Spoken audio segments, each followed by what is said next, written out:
यहाँ पर अभिनंदन स्वागत है। मित्रों, ये हिमाचल प्रदेश के लिए शुभ समाचार है कि पिछले कल श्री नरेंद्र भाई मोदी जी ने प्राकृतिक आपदा से हुए नुकसान को लेकर 180 करोड़ रुपए की और आर्थिक सहयोग की राशि जो है हिमाचल प्रदेश को जारी कर दी है। मैं अपने देश के यशस्वी प्रधानमंत्री श्री नरेंद्र भाई मोदी जी का हिमाचल प्रदेश की जनता की ओर से, पार्टी की ओर से धन्यवाद करता हूं, आभार व्यक्त करता हूं। और अगर हम प्राकृतिक आपदा कि इस त्रासदी में जो केंद्र की सरकार ने जो अब तक जो सहयोग राशि भेजी है, अगर मैं उसका योग करूं तो लगभग 1000 करोड़ रुपए हिमाचल प्रदेश को ये राशि जारी की जा चुकी है। इस प्रकार का केंद्र का यह अपार आर्थिक सहयोग संकट की घड़ी में प्राप्त हो रहा है।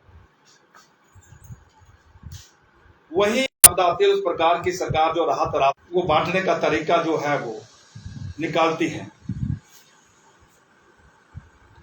हिमाचल प्रदेश में लगभग 17 लाख से भी ज्यादा जनधन के खाते जो है वो जनता के, हमारे गरीब परिवारों के जो है सबके हैं। शायद ही कोई ऐसा परिवार होगा जिसका बैंक में खाता नहीं होगा। लेकिन जिस प्रकार से कांग्रेस पार्टी की सरकार राहत ऐसे घटनाक्रम का जो मुआयना करके आकलन कर रही है, जिनको मिलना चाहिए उनको मिल नहीं रहा है, जिनको कितना मिलना चाहिए उसकी कोई चिंता नहीं है। और यही नहीं, 10,000 रुपए तो हमने सुना था कि प्रशासन नगद राशि बांट सकता है, लेकिन ये नहीं सुना कहीं भी कि प्रशासन 1 लाख रुपए की नगद राशि, और वो भी कांग्रेस परिवार के नेता, उनके परिवार के लोग, उनके चाहे परिवार के जो बच्चे हो या चाहे उनकी धर्मपत्नियां हो, वो इस राहत राशि को बांट रही है। जबकि ये काम वहां के जो प्रशासनिक अधिकारी है ये उनका है। और जिस तरह से ये राहत राशि जो है डीबीटी के माध्यम से जानी चाहिए थी, चेक के माध्यम से जानी चाहिए थी, और जिस प्रकार से नगद राशि जिसका कोई रिकॉर्ड नहीं है, जिसका बंटवारा हो रहा है, निश्चित तौर पर इसमें मुझे भ्रष्टाचार की बू आ रही है। और मेरी केंद्र सरकार से मांग है कि जो केंद्र से इस प्रकार की सहयोग राशि मिल रही है उसको जिस प्रकार से बांटा जा रहा है ये बिल्कुल गलत तरीका है। इसकी जांच होनी चाहिए।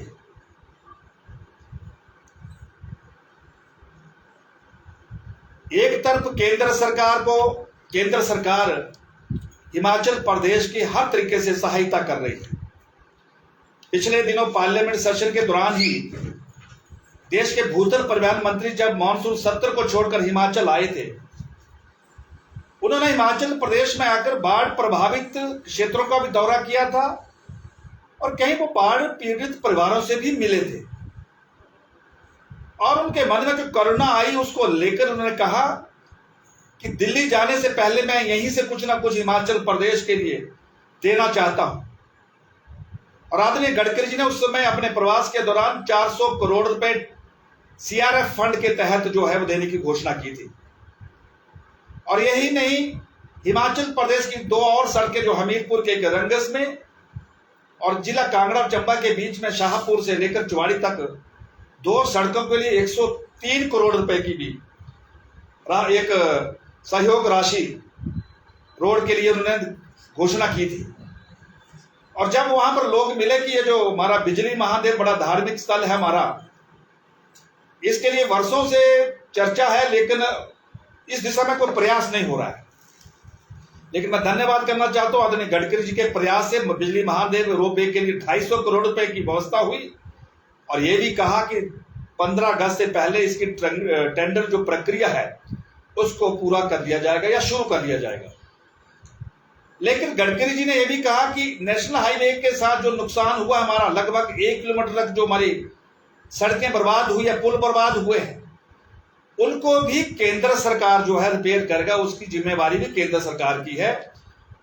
और मोटा मोटा अगर मैं कहूं तो लगभग 2000 करोड़ रुपए की इस प्रकार की मुरम्मत में वो पैसा जो खर्च होगा उसकी जिम्मेवारी भी श्री नितिन गडकरी जी ने अर्थात केंद्र सरकार ने अपने ऊपर ले ली है। तो मैं ये मान सकता हूं कि 2000 का 1000 लगभग 3000 करोड़ रुपए का इस प्रकार के थोड़े से समय के अंतर इस प्रकार के हिमाचल प्रदेश की चिंता करना, यह हिमाचल प्रदेश के लिए इससे बड़ा प्यार और कोई नहीं हो सकता है।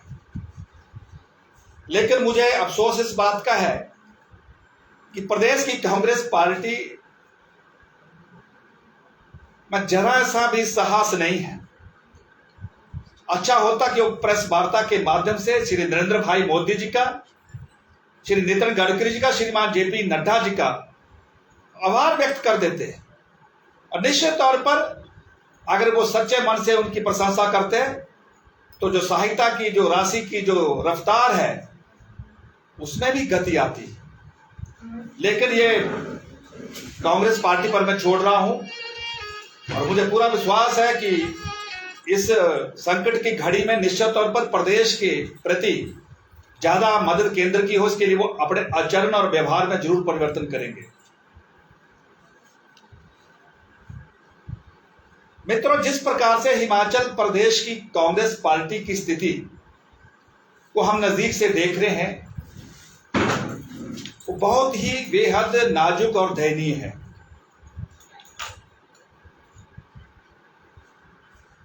जिस प्रकार से हिमाचल प्रदेश की कांग्रेस सरकार में जो उनके साथी लोग हैं,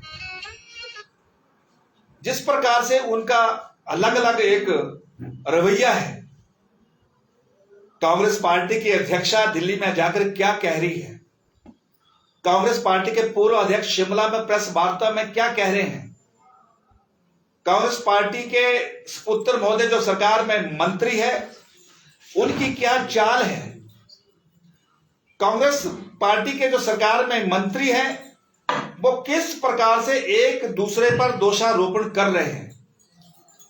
और अब तो हद और ज्यादा हो गई कि कांग्रेस पार्टी के दो वरिष्ठ नेता, जिसमें एक दोनों, मुझे लगता कि जब विधानसभा के चुनाव में थे तो दोनों नेताओं के मुख्यमंत्री के लिए जो है वो मीडिया में और नाम सुर्खियों में नहीं थे, लेकिन आम जनता की जुबान में भी थे। आज जिनका मैं ये ट्वीट पढ़ रहा है, श्री राजेंद्र राणा जी कांग्रेस में बहुत वरिष्ठ नेता हैं, बहुत सुलझे हुए हैं, हमारे भी परम मित्र हैं, और उन्होंने बड़े बेहद दुखी मन से जो अपनी वेदना को व्यक्त किया है कि जो विवादों से दूर रहते हैं वही दिलों पर राज करते हैं, और जो विवादों में उलझ जाते हैं वे अक्सर दिलों से भी उतर जाते हैं। महाभारत का प्रसंग देखिए, पांडवों ने सिर्फ 5 गांव ही तो मांगे थे और दुर्योधन ने सुई की नोक के बराबर भी जमीन देने से इनकार कर दिया था। एक जिद ने महाभारत ही रच दिया था।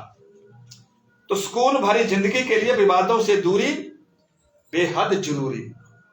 ये हमारे कांग्रेस पार्टी के वरिष्ठ नेता श्रीमान राजेंद्र राणा जी की भावना, और इसको सप्लीमेंट किया है, इसको शेयर किया है हमारे कांग्रेस पार्टी के वरिष्ठ नेता और चौथी बार के विधायक हैं श्री सुधीर शर्मा जी।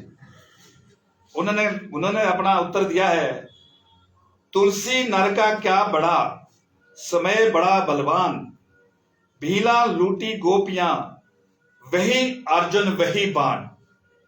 ये कांग्रेस की जो स्थिति है, लेकिन कांग्रेस परिवार का जो घमासान है, ये उनको मुबारकबाद। भारतीय जनता पार्टी को इससे कोई लेना देना नहीं है। लेकिन मित्रों, इस प्राकृतिक आपदा से इस हमारे हिमाचल प्रदेश में जो आफत आई है, इस आफत की रिपेयर करने के लिए जिस प्रकार से चिंता की जानी चाहिए उस तरफ कम ध्यान है। और ये जो एक पीछे मैंने कहा भी था कि अपनी कुर्सी को बचाने और यारी को निभाने में जो सरकार ने अपनी दिशा को डाइवर्ट किया है, इससे हिमाचल प्रदेश का बहुत नुकसान हो रहा है। आज जरूरत है कि जिसका घर उजड़ा है उसके पुनर्निर्माण के लिए सरकार आगे आती है। आज जो पूरी की पूरी बस्ती जो है धरा पर, उसमें बाढ़ में प्रलय हो गई है, वहां पुनर्वास होना चाहिए। सरकार के पास समय ही नहीं है। आज यह स्थिति है कि इस बाढ़ प्रभावित से जिन इलाकों में खंभे चले गए बिजली के, जिन इलाकों में खंभे में तार जो है वो चली गई, जहां ट्रांसफार्मर जो है वो बह गए, आज हिमाचल प्रदेश की सरकार के पास ना तो खंभे हैं, ना तो तार है, ना तो ट्रांसफार्मर है। यह है हिमाचल प्रदेश की इस आपदा की घड़ी में जो वास्तविक स्थिति, इसकी चिंता किसको है? अब मुझे तो लगता है कि जिस प्रकार के घटनाक्रम तेजी से हिमाचल प्रदेश की कांग्रेस में घट रहे हैं, मैंने तो पहले भविष्यवाणी जो की थी वो दिसंबर की थी, लेकिन मुझे लगता है दिसंबर का इंतजार नहीं होगा। ये कभी भी बड़ा विस्फोट हो सकता है। और अब तो बहुत से अधिकारियों के मुझे फोन आने शुरू हो गए जो कभी हमारे फोन को भी नहीं सुनते थे, फोन का जवाब देना भी उचित नहीं समझते थे। अब वो फोन की बार बार हिमाचल का हालचाल, सहयोग की बातें, इसका अर्थ क्या है? ये जो एंटीना अधिकारियों का होता है ये बड़ा मजबूत होता है। जो अंदर पकड़ा होता है उसकी जानकारी पॉलिटिशियंस को बाद में मिलती है, अधिकारियों को पहले प्राप्त हो जाती है। और हम भी अधिकारियों से निवेदन करना चाहते हैं कि आनन फानन में देखना, इस कंफ्यूज सरकार के कहने पर कोई गलत निर्णय मत ले लेना और ना ही कोई गलत सलाह दे बैठना, नहीं तो इनका तो कुछ नहीं जाएगा, रगड़ा फिर बेकसूर को लग जाएगा। और यह स्थिति हिमाचल प्रदेश में हम तेजी से इसको देख रहे हैं। इस प्रकार से हिमाचल प्रदेश की जो मैंने आपके अंदर एक व्यथा रखी है, ये बिल्कुल सत्य पर आधारित है, इसमें कोई किस प्रकार का दूसरा विषय नहीं है। आज मैंने जानकारी ली कि ये जो पीडब्ल्यूडी के जो कार्य हमारे ये इतने स्लो क्यों हैं?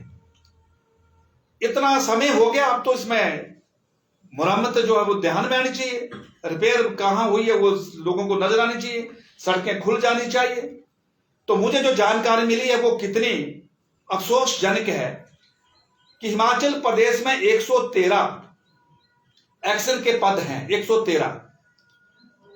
और जिस छोटे से प्रदेश में 113 पद हो और 31 एक्शन के पद खाली चल रहे हैं, तो बताइए फिर इस बाढ़ प्रभावित क्षेत्र की रिपेयर की चिंता किसके पास है? मैं बड़े दूर की बात नहीं करता हूं। यहां पर हमारा जो नजदीक के जो 3 डिवीजन है, चाहे हमारा पालमपुर है, चाहे वो बवारना है, चाहे वो शाहपुर है, तीनों जगह एक्शन ही नहीं है।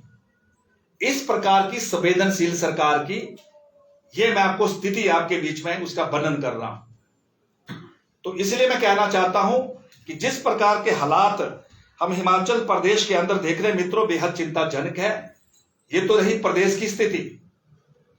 अब मैं पालमपुर की तरफ आपका ध्यान आकर्षित करना चाहता हूं। मुझे इस बात की प्रसन्नता है कि पालमपुर के विकास में जब जब भी भारतीय जनता पार्टी की सरकार आई, अपार प्रेम मिला, बेहद जिसको कह सकते हैं एक आशीर्वाद, एक सहयोग मिला। आदरणीय शांता कुमार जी मुख्यमंत्री बने। पालमपुर के लिए जो कुछ भी आज अगर हम नई कोई बात करते हैं, जितने भी परियोजनाएं हैं, वो कहीं ना कहीं शांता कुमार जी के आशीर्वाद से हमें प्राप्त हुई है। दूसरी बात करें, जब धूमल जी हिमाचल प्रदेश के मुख्यमंत्री आए तो धूमल जी की इच्छा थी कि पालमपुर जिला बने, और उन्होंने इच्छा की चर्चा ही नहीं की, उन्होंने उस दिशा में प्रयास भी किए। उस समय हमें याद है कि पालमपुर का जहां हमारा एसडीएम ऑफिस पुराना होता, जहां हमने ब्लॉक स्थापित किया था, वहां एडीसी स्तर के अधिकारी को यहां तैनात कर दिया। और यह पूरा प्रयास था कि जब अगली बार भारतीय जनता पार्टी की सरकार आएगी तो पालमपुर को जिला का दर्जा, और पालमपुर में वहां डिप्टी कमिश्नर बैठ जाएगा। यह धूमल जी के राज में हुआ था। और जब तीसरी बार भाजपा के मुख्यमंत्री श्री जयराम ठाकुर जी बने, तो मैं तो यह कह सकता हूं कि जो जयराम ठाकुर जी ने पालमपुर के लिए किया, शायद ही कोई आने वाले समय में कर पाएगा। हमने कभी सोचा भी नहीं था। अगर आज पालपुर के लिए लोग करोड़ों की बातें करते हैं, बड़े बड़े आधुनिक बिंदुओं को लेकर जो चर्चा करते हैं, तो इसकी अगर बुनियाद अगर किसने स्थापित की है, रखी है, तो श्री जयराम ठाकुर जी ने रखी है, जिन्होंने पालपुर को 3000 की छोटी साइज की नगर परिषद को 50,000 के नगर निगम के आकार में लेकर आए। ये कोई नहीं कर सकता था। यही नहीं, 34 साल से लगातार हमारे वकील भाई बार बार चिट्ठी पत्र लेकर हर जगह पर अपने प्रवास करते थे कि यहां पर एडिशनल डिस्ट्रिक्ट कोर्ट की व्यवस्था होनी चाहिए।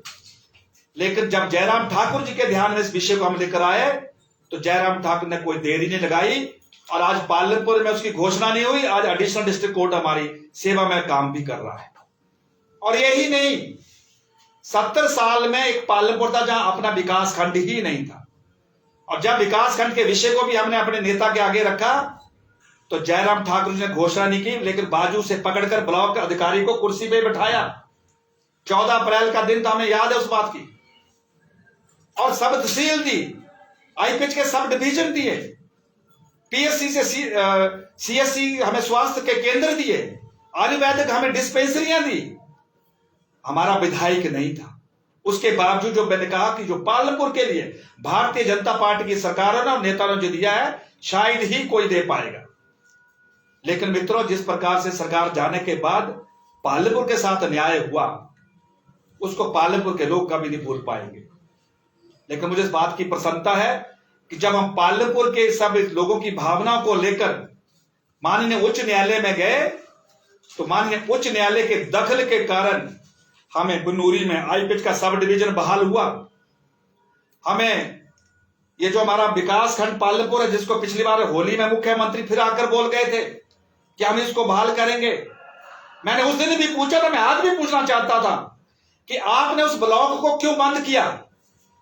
ब्लॉक का भवन था, ब्लॉक ऑफिसर था, स्टाफ वहां था, लोगों को सुविधा मिल रही थी, उसके बावजूद आपने ब्लॉक क्यों बंद किया?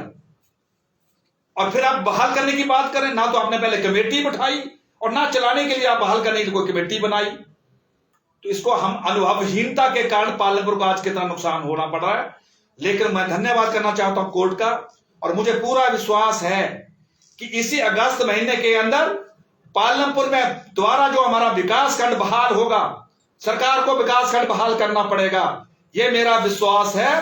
और नहीं भी होगा तो अगले आने वाले समय में जब भी भारतीय जनता पार्टी की सरकार हिमाचल में आएगी, और सबसे पहले अगर कोई पालनपुर में काम होगा, तो पालनपुर का विकास खंड को हम बहाल करेंगे। आज ये मीडिया के साथ मैं संकल्प को दोहराना चाहता हूं। दूसरा, चाहे हमारी बनूरी की डिस्पेंसरी हो, चाहे हमारे कंडवाड़ी का सीएससी हो, और जहां हमारा पालनपुर का जो हमने कहा था कि पालनपुर को हम एक बड़ा आकार देने की योजना में काम कर रहे हैं, और जब भारतीय जनता पार्टी की सरकार आएगी, वो भी हमारे मन में है, उसको भी हम पूरा करेंगे। लेकिन जो पालनपुर के लिए जो हमने योजना चलाई थी, उसको एक भी इंच आगे बढ़ाने का काम पिछले 7 महीनों में सुक्खू सरकार ने नहीं किया है। हम रोपवे की योजना को लेकर आए थे, केंद्र से पर्वतमाला के अंतर्गत पालनपुर को एक योजना स्वीकृत हुई थी, और हमें आशा थी कि हमारी सरकार नहीं है कोई बात नहीं, लेकिन कांग्रेस की सरकार जरूर इस पर ध्यान देगी। अभी तक उस पर कुछ भी काम नहीं हुआ। इस प्रकार का जो व्यवहार है पालनपुर के साथ, सौतेला व्यवहार, इसको पालनपुर के लोग भूले नहीं है। मैं इसलिए कहना चाहता हूं मित्रों कि पालनपुर के साथ जो अन्याय हुआ है, पालनपुर में अपना विधायक नहीं था, जहां पर सड़कों की बात थी, जयराम जी ने हमें कभी निराश नहीं किया। मुझे याद है, मैं आंकड़ों के साथ बात कर रहा हूं, मैं कांग्रेस के नेताओं के साथ भारतीय जनता पार्टी की सरकार की बाई बाई की बात नहीं करता हूं कभी भी, और मैं करता हूं तो मीडिया के माध्यम से सारे सुन भी रहे, कल उसका जवाब भी दे दे। पालनपुर में जब भारतीय जनता पार्टी की सरकार थी, आदरणीय जयराम ठाकुर जी के आशीर्वाद से हमें उस समय एक ये जो हमारा ब्रह्मात चंदपुर कलानी रोड, लगभग 7 करोड़ रुपए इसमें खर्च हो रहे हैं। ये हमारी सरकार ने इसको नबार्ड से स्वीकृत कराया था, टेंडर भी हमारी सरकार के टाइम हो गया था, 4 सीटें लग गई थी, और उसके बाद इसमें निर्माण कार्य भी चला है। मैं पिछले दिनों शिमला में गया था, 2 सड़कें और उस समय की मैंने यहां से विभाग से जो है वो अधिवाड़ को भिजवाई थी, जिसमें एक राजपुर रजेड़ बाया नीलकंठ महादेव, जो लगभग गहर स्पैडू कड़बाड़ी रजेड़, ये 4 किलोमीटर लगभग सड़क का लंबाई है और उसमें 6 करोड़ 42 लाख रुपए खर्च होंगे।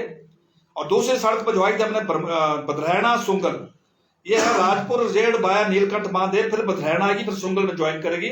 10 किलोमीटर का पैच था, 9 करोड़ 62 लाख रुपए की उसमें जो है ये प्रकलन तैयार हुए थे। और मुझे नवाड़ के उच्च अधिकारियों ने कहा है कि आने वाले समय में हम जरूर इसको स्वीकृति देंगे। अगर ये नवाड़ की कृपा इन दोनों सड़कों पे हो जाती है तो 16 करोड़ की पालनपुर की सड़कें, इसमें कांग्रेस का कोई कंट्रीब्यूशन नहीं है। गांव की चिंता के लिए हमने उस समय अधिकारियों से आग्रह किया था मुख्यमंत्री जी के सहयोग से, और ये पालनपुर को बड़ी जल्दी सौगात मिलने वाली है। तीसरा मित्रों, आज पार्लियामेंट चल रही थी और पार्लियामेंट में जिस प्रकार से घटना घटी है उसकी मैं कड़ी निंदा करता हूं। कांग्रेस के नेता राहुल गांधी भाषण कर रहे थे, राहुल गांधी जी का भाषण खत्म हुआ, उसके बाद केंद्र सरकार की मंत्री श्रीमती स्मृति ईरानी जी को अपना भाषण देना था, उनको पार्लियामेंट में बोलना था। जैसे श्रीमती स्मृति ईरानी जी ने अपना भाषण शुरू किया, श्री राहुल गांधी जी उनके बोलते ही हॉल अपने पार्लियामेंट हाउस से बाहर निकल गए। सभी सांसदों ने आग्रह किया कि राहुल जी बैठो, आप सुनिए, आप सांसद आपने बोला तो हमने सुना, लेकिन अब हमारी बारी, आप सुनो।